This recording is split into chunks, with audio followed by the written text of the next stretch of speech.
Do you know what? No, I'll tell you what. Yeah, I'll be honest with you. Yeah. There's a lot of talk about. 'Cause I'm Muslim. Yeah. There's a lot of talk about how Muslims perceive homosexuals, how they interact with them and whatnot. Yeah. Or bisexuals, like you probably might maybe associate with that. But I'm just saying, the reason why I feel it's important for us to have discussions. Okay.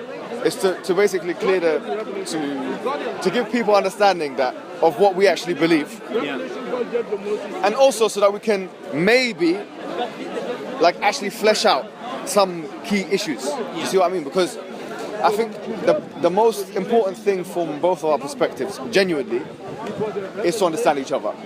We might not agree with everything we do. It's not going to be uniformity. We don't live in a world where we're all going to be the same. But it's about understanding. You understand where I'm coming from, and you understand where you're coming from, right? So where are you coming from? Okay, let me see where I'm coming from. First of all, I want to ask you a straightforward question. So, first of all, let me tell you something before I ask you something. We, as Muslims, there's a principle, there's a maxim in the Quran, which is... Sorry? We'll do another one. There's a maxim in the Quran, which says, لا يكلف الله نفسا إلا وسعها. So, a soul is not given more than what it can handle, So if someone has a feeling of homosexuality, so I'm saying like if a Muslim, he feels like attracted or sexually attracted to the same gender, as Muslims we say at that point it's not sinful, because based on that maxim. Do you see how that works? Sorry, what was the maxim in English? So the thought of being gay is not sin. So basically, if you're if any human being like yourself or whatever, if you feel I get that. physically attracted, what's the maxim again? It's basically a soul is not, or a human being, a self is not given more than it can handle in terms of ability. So if you can't control yourself and it's just something that's within you, and you're feeling like, I'm attracted to the same gender, sometimes you can't necessarily control that. You see what I mean? So if that's the case, you're not sinful for feeling like that. Because Islam doesn't hold you to account for how you feel. Do you see what I mean? But let me be clear as well, because I don't want to sugarcoat everything and lie. I want to also be honest with you, Islam, when it comes to homosexuality, it forbids homosexuality in a sexual sense. So what I mean to say when I say that is that, say for example, a man wants to want to have sex with another man. Okay. So we would say that's morally not a right thing to do. It's not a good thing to do. Do you see what I'm saying?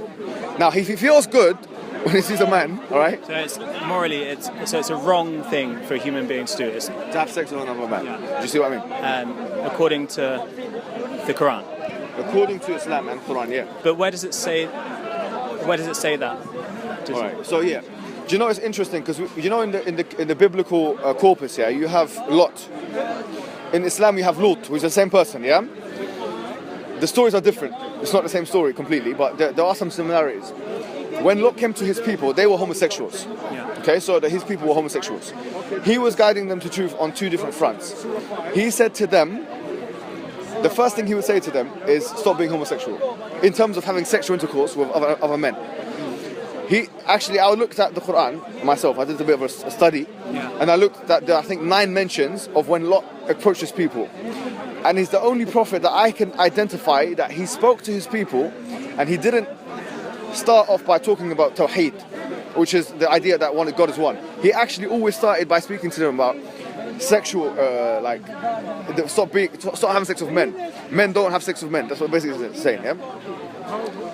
Now, the reason why I would say, I think this is the argument now. Like in the West, they say, look, man, that's okay. You can have that belief. That's fine.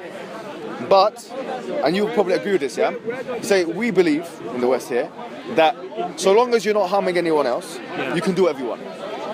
Would you agree with that maxim? Yes, I guess so. Well, no. As long as you're not as you're not harming anyone else, you can do whatever you want. Well, you have to. Don't shoot Mel, that. Huh? Don't shoot Mel.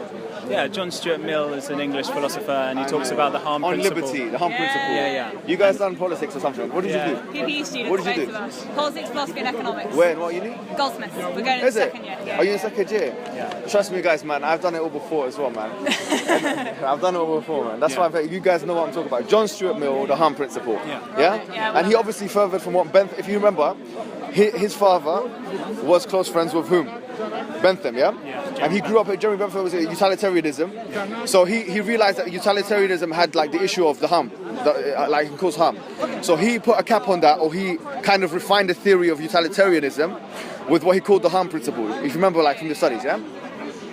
Do you know what? Let me ask you a question then, yeah? Test on knowledge. All right, go on. We'll test your knowledge. No, I'm not testing your knowledge. She wrote the essay on Joe. I'm also the bisexual here as well. Are you bisexual as well? All right, fine. That's two, yeah? So, okay, let me ask you a question straightforward, yeah? Do you accept, do you think, if I said to you, look, all things aside, a mother and a son, they can wear protection, all right? They wear protection and stuff. Mother and a son. Get involved into a sexual relationship. Do you consider that morally acceptable? No, I wouldn't, because their mother is an older. I think age comes into it. I think the mother is a guardian of the son and is responsible. Go on. It's the power play between them, so it's like I wouldn't think it's okay for a teacher to have.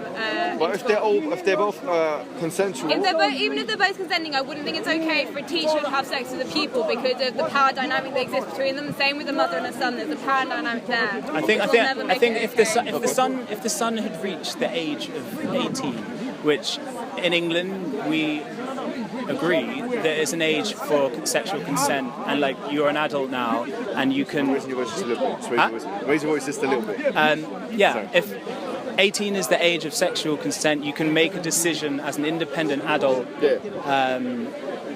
You have to have sex with whoever you want. Therefore, if a mother and an 18-year-old decided to have sex, then I would consider it very strange. So you wouldn't accept it? You say it's immoral, yeah? Or a father and a granddad and his granddaughter, but they both, like, the granddaughter's over the age. But my issue isn't that they're related, it's the power dynamic that exists between. Okay, I'm with you, I'm listening to your point. I think you've made a good point, actually. Like, it's an interesting point. Because whatever age someone is, there's still going to be power relations between the two individuals. I'm accepting what you're saying now. But what I'm saying is that if we're accepting that the maxim that we're being morally consistent with is the harm principle, the maxim basically that you can do whatever you want so long as you don't harm anyone else. Yeah. Then I feel it would be a contradiction of that harm principle if we said, okay, you have one rule for homosexuals and a different rule for those people who practice incest. Because actually, are you saying that incest is the same as homosexuality? What I'm saying is, can I ask you a question? Yeah, of course you can. What would be in your minds the difference between incest and homosexuality? Because incest exists in this power dynamic that I explained, that like mothers have power over their sons and like but the power and responsibility to bring them up. So can I tell you something, Cam? Yeah. The things that you've mentioned, and also there's a. But I'm with you. There's no power dynamic. There's an inherent love and there's an inherent connection. Right. So it's due to that relationship. Yeah. Do you think there's a naturalistic element which makes it like naturalistically unacceptable? There's a bond in which demands a certain responsibility from the older guardian. Okay, can I tell you something? I'll be honest with you. Yeah. This power dynamic issue is an issue which is, first of all, sometimes if you've done philosophy and PPE and stuff, yeah. So I can tell you that you've got. I remember doing this when I was in uni as well. Yeah, I finished. Yeah. Do you guys remember like doing power? Like, did you cover like theories of power? Robert Dahl. His conception of power, Backrats and Barretts. Do you know? Have you not done that? All right. So basically, there are different conceptions of power. Yeah. From a philosophical perspective, it's difficult to actually track what power is. Robert Dahl, he said that power is the ability for person A to change person B's ability to do what he otherwise doesn't want to do, or something like that. Then there's the second layer of power, which is Backrats and Barretts. They advance on this theory, etc. So first of all, when we talk about power dynamics, and obviously from a philosophical perspective, you've got Michael Foucault, who talks about power in a in a very complicated way. But it's very possible to have someone that is under the age of consent, like in theory consenting to having sex with someone much older than them. So they're both technically saying, yes, I want to do this. Yeah, I'm with you. But it's not what I was saying okay. to you is that power, it's in and of itself as a concept, as a construct, is a very difficult thing to define. And that's why you've got so many different people defining it in different ways. Michael Foucault, Grayson Barrett, Robert Dunn. Now, what I'll say to you that, so using this construct, which is power, to deem something as immoral is basically arguing in a circle, because first you'd have to prove that it exists in a certain way, and then you'd have to identify how this power exists in a certain relationship. Do you see what I mean? So, but I would say this.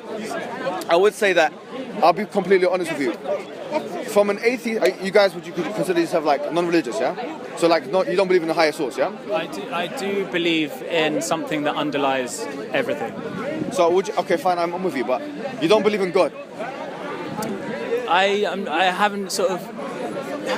I haven't established what this underlying something is, but he may be God, but he's a multiplicity of some kind. Okay, I'm with you, but can I tell you something, yeah?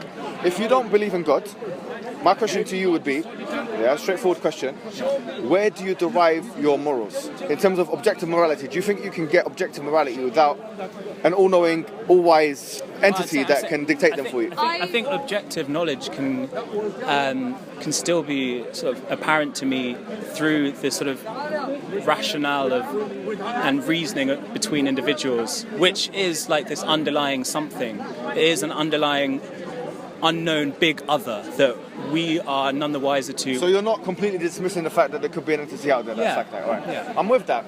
But what I was going to say to you here is, this is my... Just like science bases itself on objective knowledge. Yeah. Well, to be honest with you, the scientific method doesn't do that, because the scientific method itself, it gives you certain knowledge that you can rely on a certain time period, but then that can be falsified later on. Of course, but it's not certain truth though. Yeah, it's not certain truth, but I feel like, in different situations you reason different outcomes to the certain outcomes that you want, right? Like if you're under threat, you wouldn't behave in the same way as if you were unthreatened. I'm with you, but what my point to you is, like, have you guys read Nietzsche yet?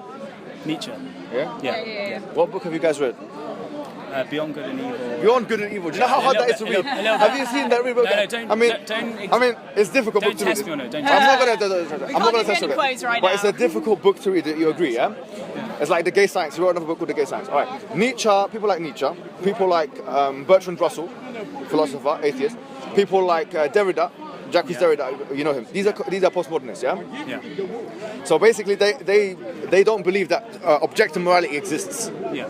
I would agree with them. You would agree with that, Yeah, I would. So if I said to you, objectively, can you prove that homosexuality is a sin? You say, no, you can't. Yeah, you can't prove it's objectively a sin from your perspective. Yeah. But can you prove it's a good thing to do? No. And the same thing with it. But I believe that I can prove it's a good thing to do, in the sense that I feel loved, I feel empowered, I feel like it gives me a sense of belonging, and I think that through expressing my homosexuality, I've been able to be a more authentic version of myself and give more to society. So I think I can prove, in a sense, that it's objective. Do you not think that, because objective morality has a very certain philosophical connotation? Yeah, I guess the struggle is that I don't really believe in that many things that are objective, and no matter what situation you're in, it is objective. But at the same time, I could give you anecdotal and just real life experiences that have proven to myself and many other people. So that's all subjective then, Yeah, it's subjective. So that's fine. I'm not saying that you're subjective. It's only subjective because I don't believe in objective morality, and I don't believe there's a right way to live your life. I'm not saying to you that's wrong. I'm not saying to you that you're not entitled to that.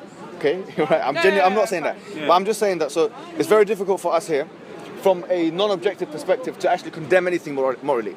So even if I say, because you said that it causes me love and this and that, like I feel, you said my homosexuality makes me feel X, Y, Z, yeah? I'm saying to you that Hitler might have felt good when he was sorry, but when he was doing what he was doing, right? Yeah. It doesn't mean that because of that feeling that necessarily means that what he's doing is moral. But Hitler might have felt good, but at the same time killed millions of people. I feel good, and I'm not stopping anyone else from. So going back to the Hum principle. Yeah. Can we prove that liberalism is true, objectively? You know liberalism, the one that we described by John Stuart Mill on Liberty. You know the book. Yeah. Can we prove that ideology is a true ideology? Objectively. No. You guys, this is a good discussion, don't you think? Yeah. All right. We Okay. can't, Let we me can't say. prove that. No. Okay. Listen, guys. I want to tell you something. Yeah. So I say to you the following thing. Yeah. 2 points I made to you that I want to reiterate. When it comes to the issue of homosexuality, I said to you, look, why do you accept that so long as you can do whatever you want, so long as you don't harm anyone else? Yeah. I mean, it's hard to measure that. Maybe. Yeah. But you said you accept that as a maxim. I accept it in theory, but at the same time, But you don't say it's an objective maxim. No. No, it's not an objective Alright, maxim at all. But you accept it because it's impossible to measure how the ramifications of how you behave affecting other people. Fine, I'm with you. Yeah. Yeah. So you accept it as an objective maxim. What I'm saying to you right here and right now is that, first of all, we're not being able to prove that. We can't prove that, and you know that, right? We can't prove that it's an objective maxim. But even if we applied that objective maxim and we put it into practical usage, we realise that you'd have to allow incest to occur. And you said you don't like it for naturalistic reasons. But what I'm saying to you is that those creationists who make the same... I find it problematic that you think that incest and homosexuality are very... Can I ask you the question, like, what is the difference? Like, why is it a false comparison? Because incest is...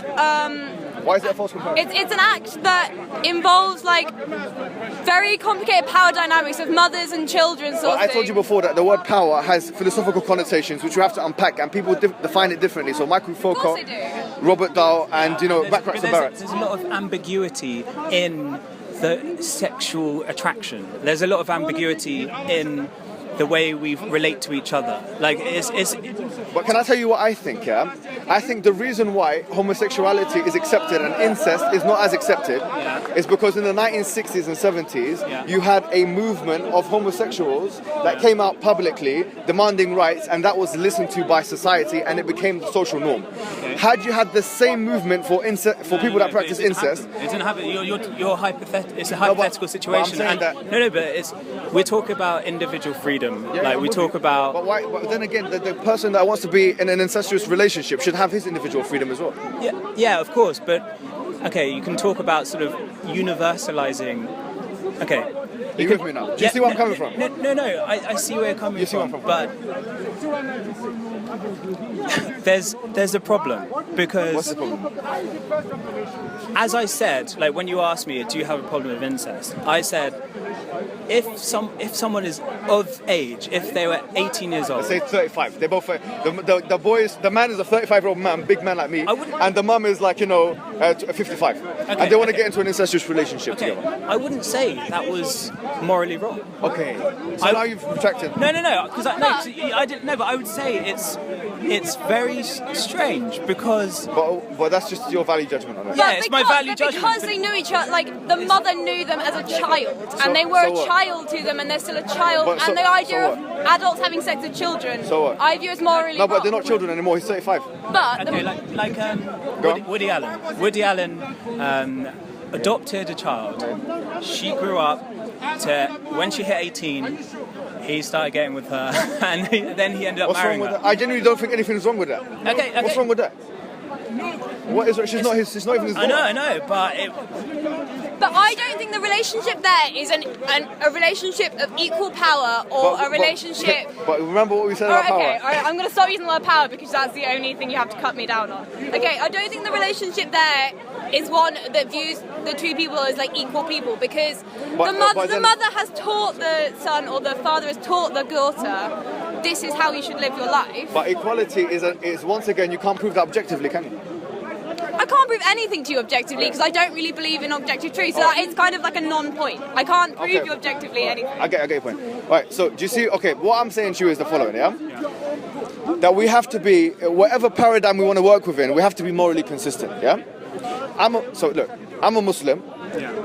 What I believe in is that basically God, there were prophets that came before time, that God revealed a message that He is singular, He's one, etc., to all these prophets, and that these prophets came with two things. They came with an evidence base, and they came with a message. The message was that He was one, God is one, etc., and that you have to obey God. That's the message. In that message, there's basically God's expectations we have to be. In that message, I'm saying to you that we believe that homosexuality, the act of penetration, sorry to be What if you're a graphic. girl? What if you're a girl? What about it? Is it still You like... can't have penetration if you're having two girls having sex. You can if you use some I mean, you sort... can. But if you don't have penetration, really there's two gonna- girls having sex. Is Alright. it morally wrong? It's morally wrong as well, we would say that. Yeah, we would say basically... But why? If it's the act of penetration, why? The question of why, the answer of it is a straightforward question. The paradigm is that God knows best, yeah? Sure. Yeah, so But God if knows you're best, so saying- he's telling us it's wrong. But if you're saying the act of gay sex is wrong because of the act of penetration, No, it's not that. so why is the act of gay sex? Why is it wrong? Yeah. The answer from our paradigm is because God said so. And God is all-knowing. And that's objective morality. Therefore, everything that comes from an objective moral perspective is what we follow. But even if you wanted to use your own words against, because you did mention naturalistic things, yeah? You said that incest is unnatural, yeah? I didn't say that. Well, I think we agreed upon that at some stage, but we could use that very same argument against homosexuals. I didn't. But homosexuality exists in so many different species. It existed throughout the whole of time. Fine. So does murder. I'm not saying that you're a murderer. I know you're not. I think it's hard to argue that it's unnatural if it existed like penguins. right. Penguins don't like make moralistic decisions. They make Right. naturalistic So decisions. because they don't make a exist moralistic still. decision, remember our maxim it's that not- they don't get charged for that. Do you know that the penguin, if he decides to enjoy his another penguin, male one, and it was a male penguin, then he doesn't. But look, I tell you what, yeah, I really respect where you guys are coming from because I feel like No, I respect where you're coming from. do you know, like I feel like you've understood my argument. Yeah.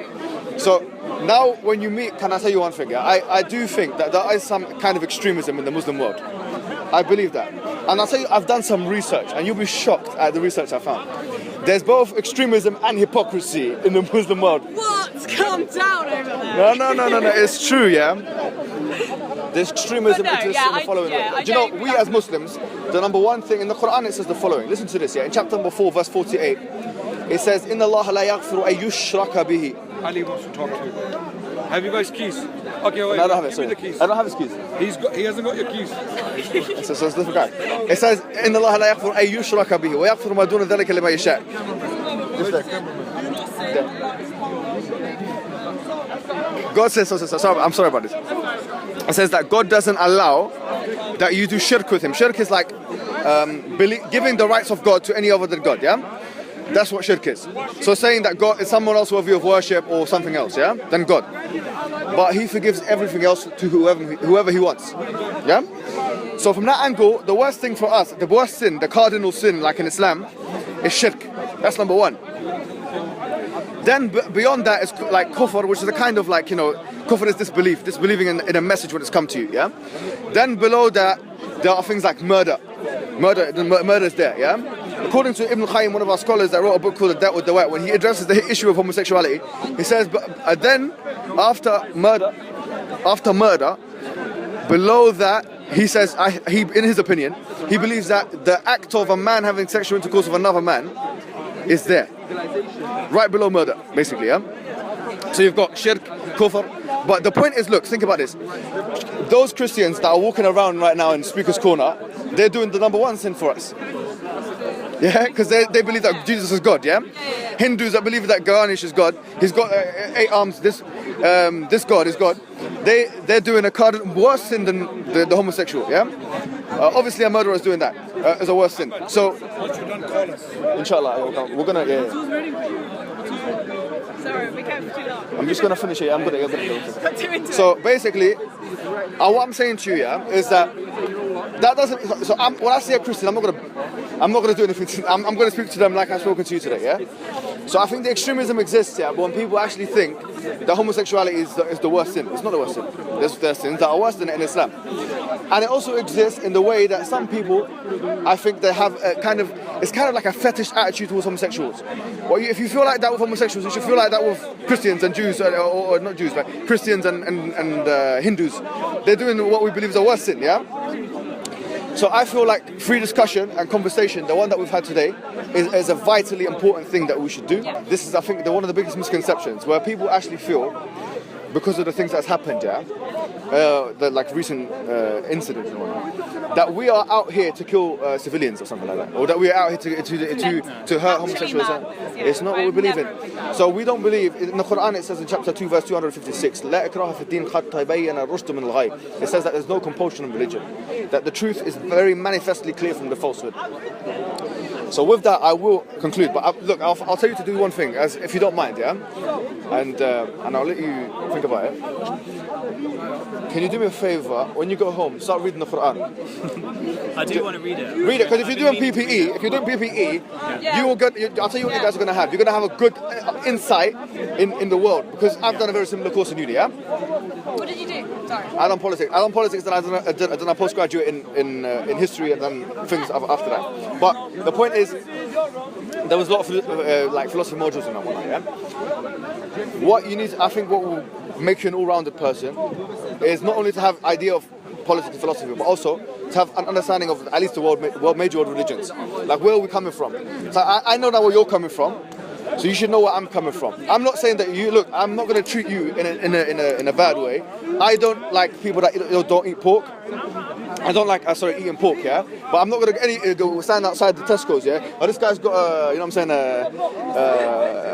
what do you call it, a beer can. Let's rush him. Let's beat him up. We're not going to do that. It's not practically and reasonably. That's not how we interact. Our method is rationalism. We believe in like intellectualizing it and speaking and genuinely, not sugarcoating it. I'm not going to lie to you, but also I'm not going to treat you with any disrespect, because that's not the way of the prophets. That's not what Lot did when he met the people.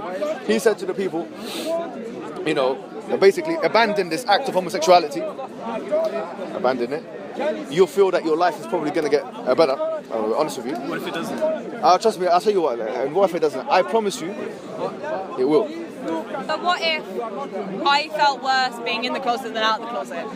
Do you know what? It's not all about how you feel from a sexual perspective. Can I tell you that? But not from a sexual perspective, in a sense of like me as a whole human being. I feel like I'm a more authentic version of myself if I'm honest about my homosexual feelings. Do you know what? You've got to ask yourself a question now. What is the purpose of life? Because if you answer that question properly, then you can answer what would be the most authentic version of you. Do you see what I mean? Yeah. You are authentic when you're doing your purpose. There's a basic human function. We've got to ask ourselves, what is that basic human function? Do you see what I'm saying? Yeah. Alright. Well, it's been fantastic. I'm going to run now because I've got to pray and go to these guys. Well, thank you so much for everything, yeah? Brilliant. Fantastic, yeah? Thank you very much. Take care.